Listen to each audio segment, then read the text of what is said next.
All right, so today I want to talk about how do you avoid burnout again.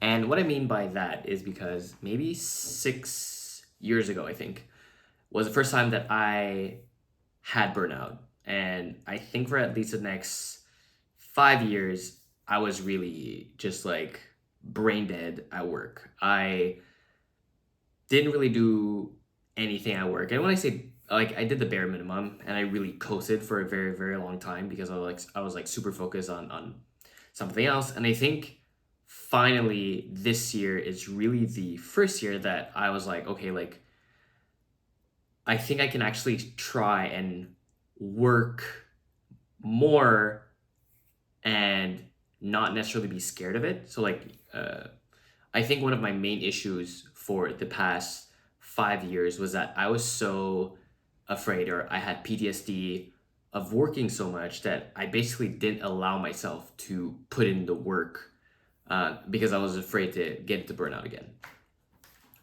So basically, how am I, you know, avoiding to get burnt out again? And I think there's like three main things that either mentally that changed, or that I'm changing in like my habits that really help me. And again, like I don't know if I'm actually avoiding burnout. Like I still feel that I'm working a lot, and I definitely am stressed compared to, let's say, when I'm not at all, when I'm mentally checked out at work.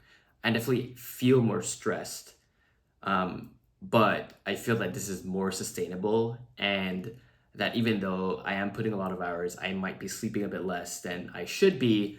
Um, but yeah, I don't feel the same way that I used to right before I burned out. So I think the biggest thing that really changed is that I'm not really attached to I don't know like the word that I want to say, but I think it's like the overall feeling of work. When I first started work, I was like, I want to climb this corporate ladder. And again, there's nothing wrong with that, but I think I put a lot of emphasis on like my status at work. Like I wanted others to see me as someone who was important. Like I wanted to have like a nice title to my job. I also, attached to like, my identity was very tied to my work, I think. And with the burnout, I definitely removed that attachment, and I'm a lot more removed from my work. So, for example, like the best example that I could say or give that shows how detached I am is that even though I do want to do really well at work, even if I got fired, um, it would definitely sting, but it wouldn't hurt me as much. And that's because I know that my identity is not tied to work. So I would be able to move on. Like it wouldn't be the end of the world anymore, which I feel it was like a big shift for me when I decided to like quit, for example, because I was like burnt out. So I think that's my biggest thing is that like like, like if someone tells me that I'm not doing as good of a job, I guess. I don't know really how to explain it, but like I just feel that my attachment towards work, like my identity is not work anymore, so that like I can really detach myself from that, and I think that helped me a lot. The second thing I think is that I'm forcing myself to do the bare minimum of what my body needs to kind of like survive. And this is really through a lot of tests that I've done, either sometimes on purpose, a lot of times not on purpose. And that throughout the years, I realized what my body needs, and I think for me, that definitely is, even if I'm like maybe eating a bit less. So, for example, like I would eat breakfast. Sometimes I would not eat lunch, and I would eat dinner, and then I'm not sleeping, let's say, 8 hours a day anymore. But at the very minimum, I'm still going to the gym and getting exercise. And I don't know why exercise to me is so important, or my body needs it. but I know that if I stop going to like remove everything else, like I don't sleep as much, I don't eat as much, but it's really the gym that really, for some reason, impacts my mental health a lot and my physical health. And as long as I'm able to go to the gym, at least at the bare minimum, and I'm able to lift weights 2 times a week, then I feel that I can still continue doing this. And again, like I don't think it's sustainable. Like it's not like if I stop sleeping at all and I stop eating, then I can just go to the gym and I'll do this forever. But at the bare minimum, I think if there are stressful periods, that I remind myself or force myself to go to the gym every week.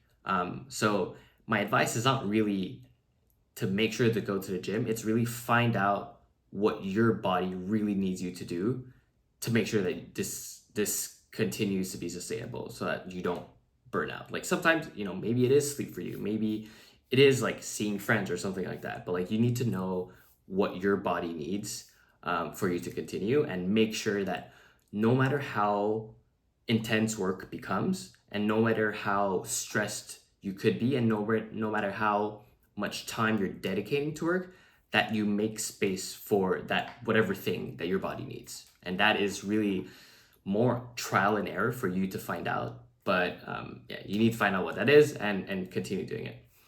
Now, the third thing and final thing that I have that I think helps me is that I also have other things that I'm striving to do that is outside of work. And I think maybe this goes with my first point, which is like I'm not as attached to work anymore. Um, but I feel that now that I have like, I'm trying to do more content creation. I'm trying to do more crypto stuff as well.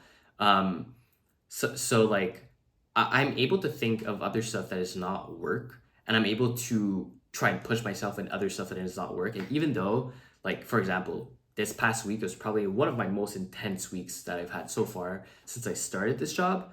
But I'm still trying to do like, like I'm doing these YouTube videos, and I'm still trying to catch up of what's going on in crypto and thinking about things that I can do outside of it. And I think that helps my mental as well. It's like, it's not that every day I'm just concentrated at work and that's it. And I think that's something that I really did. That's what happened to me before, is that I was basically working 60 hours a week, but I was constantly just thinking about work over and over and over. And I didn't really have any sort of like mental break. So it doesn't really need to be something where like you're let's say content creation is something that I might want to do full time right afterwards. I don't think it necessarily needs to be that. Like it could be just like, I think volleyball is something that I could be doing in parallel with working. And as long as I'm able to have that other thing as well, I think that helps. So I think all three are kind of related, where it's like, I especially 1 and 2, it's like more find ways to not make your work just the only thing that you're doing, and find other ways where you're able to like relax your body and kind of like shut off of work.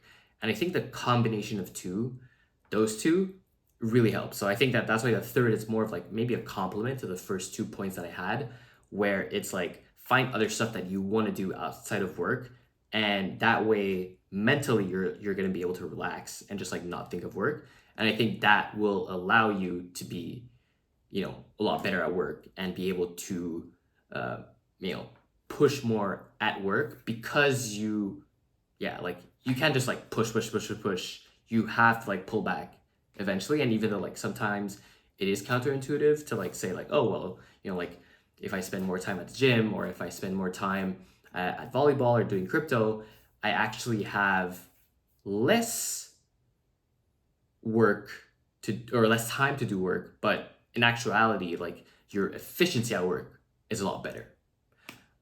Yeah, so honestly, I don't even know if this is gonna work for me, but I feel that again, like I've been pushing myself for a bit, and I feel that mentally I'm a lot better overall. Like I'm not tired. Like I'm tired because don't have a lot of sleep, but I'm still excited to do work. And I think like that's for me a big mental shift. Whereas like I know that before, when I was feeling the burnout, I just didn't really want to work, and I was still pushing myself. Yeah, so hopefully, I don't know if you're in a similar situation, but I hope that helps. So that's it for today. Peace.